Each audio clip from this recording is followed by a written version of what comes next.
There we go. Now, David, you picked up an interesting hand. Yeah, small blind, he has a decent hand. You know, usually online you're concentrating just on your own cards. Now, do you think there's a tendency, it seems just in watching this game as compared to the other live games we've been watching over the last few days, there seems to be a lot more three-betting, a lot more action in these games than in a live game. I think that's an illusion. It's partly an illusion because of the speed that this game is going at, just because it's an online game. It's also because you've got a couple experts in this game who are very aggressive. And some people have been getting some fairly decent hands. When you first buy in, I mean, talk about buying into a game like this, right, and getting in. How do you deposit your money? Is that difficult? It's not difficult. You have to find the method that works best for you. And one of the ways right now that's the easiest is to use a third-party payment online site such as NetTeller. What happens is you set up a link between your own bank account and NetTeller. And then NetTeller then handles the transactions between you and the online poker casino. In fact, once you give instructions to NetTeller to put money in your online poker account, that transaction happens instantaneously. And cashing out is? The same, except in reverse. Once you tell the online poker casino that you want to cash out, they instantaneously take care of that between them and NetTeller. And then if you want to go further than that and then take the money from NetTeller and put it back in your bank account, then you give a separate instruction to NetTeller.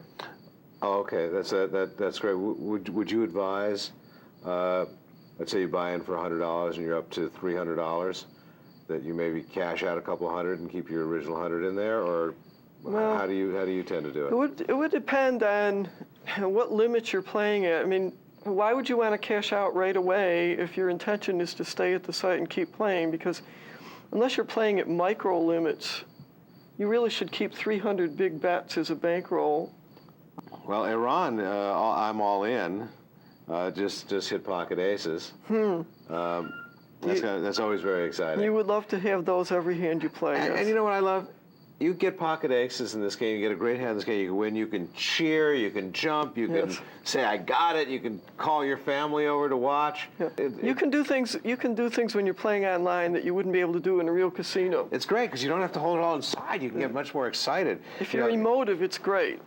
You can jump up and down. You can say bad words that you wouldn't be able to say in a real casino. You can't say them in chat either, by the way. But anyway, back to your bankroll question. Even if you were playing $1, $2 limit, you'd still want to have 300 large bets. If you're planning to stay at the site and play for any length of time, I would leave at least 300 large bets. Right. So after this, when you're winning a lot of money and your 300 large bets is turned into 600 or 1,200 or 2,400 large bets, you can be very grateful that Kathy here has helped you. I would highly recommend getting her book that she co-authored with Luke Rieger. Who's the publisher of that book? Publisher is Congelco. Well, it's an excellent book, and I think that the advice that we're getting here and watching, and what's interesting here is I think that our poker pros have done very, very well, but I think that playing online kind of evens out the factors that some of the advantages that the pros have over the amateurs. That's a fact. Because what it does is it takes out a lot of the advantages pros have in person, where they can pretty much look at you and size you up. First of all, you'll find yourself stereotyped if you sit down as a newcomer in a physical setting with pros. They'll be able to tell by the way you move your chips, by the way you look when you raise or bet, even by the way you hold your cards or lift them up.